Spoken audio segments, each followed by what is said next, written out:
पण मला खूप गैरवरून आलंय, कारण की देवपूळ म्हणजे आमच्या कुटुंबाच्या काळजातलं सगळ्यात जवळचं गाव, ज्याला आम्ही काश्मीर म्हणायचो, कारण सगळ्या बाजूनी पाझर तलाव आहे. माझे वडील कैलासवासी रायभानजी जाधव यांनी हे गाव काश्मीर करून टाकलं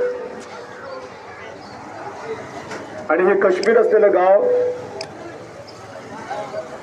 पुत्र म्हणून मला सांभाळता आलं नाही, याचं मला खूप दुःख आहे. आणि मी म्हणून गावची जाहीर क्षमा मागतो, माफी मागतो, कारण ते ऋण आणि ते ऋणानुबंध मला पुढे नेता आले नाहीत. माझ्यात काही दोष असल्यामुळे मी ते पुढे घेऊन जाऊ शकलो नाही आणि म्हणूनच मंडळी माझ्यापासून दूर गेली. आज असं मी केलेलं असताना सुद्धा देखील अडचणीच्या काळामध्ये पुन्हा हे देवपूळ माझ्या जवळ आले आणि मला आशीर्वाद देते. मला खरंच गहिवरून आले. आज माझी धर्मपत्नी माझ्या बरोबर नाही हे असे बोर्ड लागले,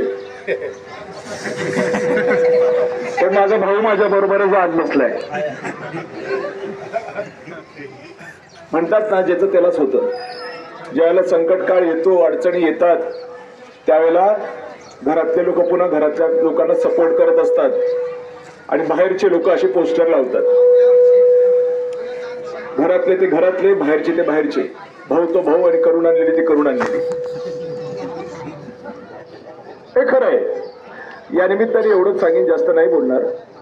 पण प्रत्येक तरुणाला मी एक गोष्ट सांगतो की आपले आई वडीलच आपलं सर्व काही असतात.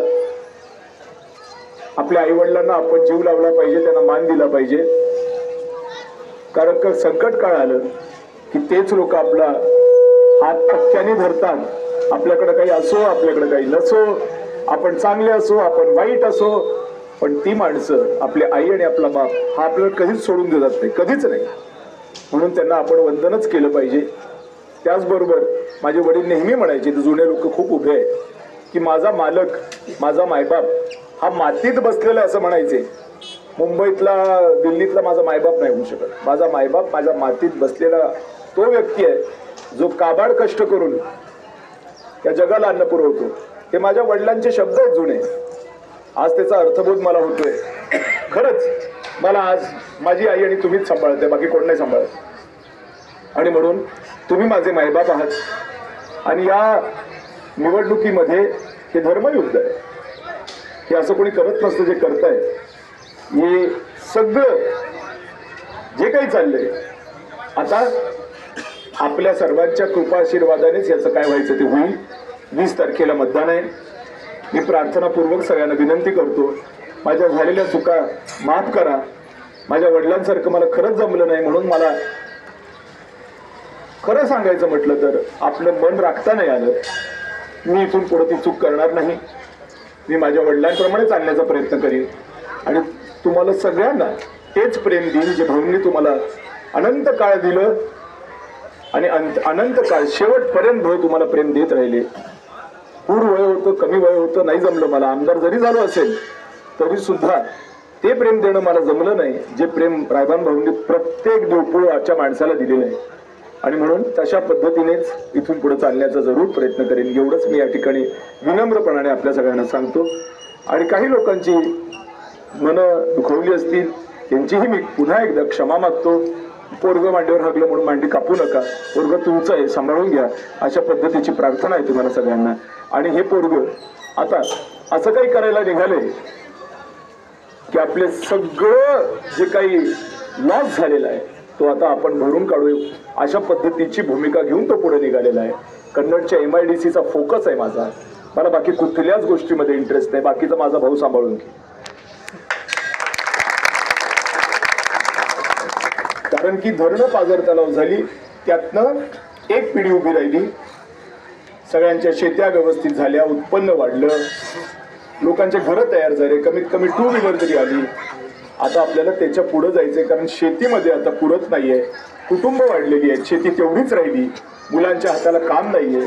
ती MIDCच्या माध्यमातून आपल्याला पूर्ण करायचंय आणि विकासाचा दुसरा टप्पा आपल्याला गाठायचा आहे. पहिला टप्पा रायबान भाऊंनी गाठला, दुसरा टप्पा पुत्र म्हणून मी गाठायला पाहिजे असा माझा धर्म मला सांगतो, माझी अंतरात्मा मला सांगते. आणि म्हणून ती MIDC आपल्याला करायची आहे. ती MIDC आपण करणार आहोत. चांगला प्लांट एखाद्या तिकडे लावणार आहोत. जसं छत्रपती संभाजीनगरमध्ये एक बजाज कंपनी ही बाकी सगळ्या MIDC ला चालवते, तशीच एखादी स्ट्रॉंग कंपनी इथे आणून टाकू आपण आणि बाकीचं मग आपोआप सगळं डेव्हलप होत जाईल. एक बजाज, नंतर वेरॉक, नंतर एन्ड्युरन्स, मग हे सगळं येता येता येता येता येता ही पूर्ण वाळूची MIDC आता उभी राहिलेली आहे. तशाच पद्धतीने एकदा कन्नडला कमीत कमी महिंद्रा जरी आणून टाकलं मी किंवा हिरो होंडा जरी आणून टाकलं ते वावर खुद सिलकतं, मग माझी गरजही राहत नाही आणि आज काही उपयोगही राहत नाही. माझ्या वडिलांचं मला स्मरण येतं की ज्या वेळेला त्यांचं काम संपलं त्यांना हार्ट अटॅक असा आला की आम्ही अमेरिकेतूनही डॉक्टर बोलवले तरी ते आम्हाला यश मिळालं नाही.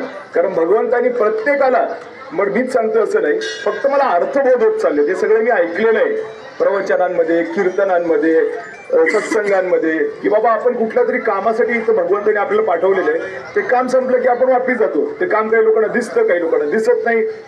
कारण काही लोक पब्लिकमध्ये असतात, काही लोक पब्लिकमध्ये नसतात. याचा अर्थ कोणी नुसताच पैदा आणि नुसताच मेला असं नाही. तो काहीतरी करून जातो. त्याला काहीतरी काम सांगितलेलं असतं, ते काम करायला तो आलेला असतो. सत्संगात सांगितलं जातं. मी नाही सांगत बरं, मी काही महाराज नाही झालो, पण मला जे दिसतं ते मी कळतं. आता पुस्तक जे शिकवू शकत नाही ती परिस्थिती शिकवते माणसाला. तुम्हाला सांगतो आता म्हातारे लोक आजही ताट धुवून पितात कारण अन्नाची किंमत आहे त्यांना. आणि आपल्या बायकांना आपण काय म्हणतो, म्हातारे खेडूत आहे. खेडूत नाही येते, त्याला अन्नाची किंमत आहे.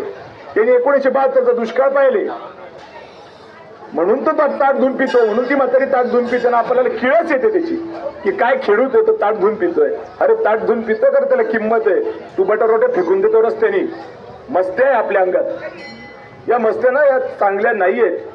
म्हणून मला एवढंच सांगायचं की आपल्याला सगळ्यांना आता एक अशा पद्धतीचं काम उभं करायचं की जे काम परंपरागत टिकलं पाहिजे आणि ते माझे प्रयत्न आहेत. आपण सगळ्यांनी मला सांभाळावं एवढीच प्रार्थना आहे.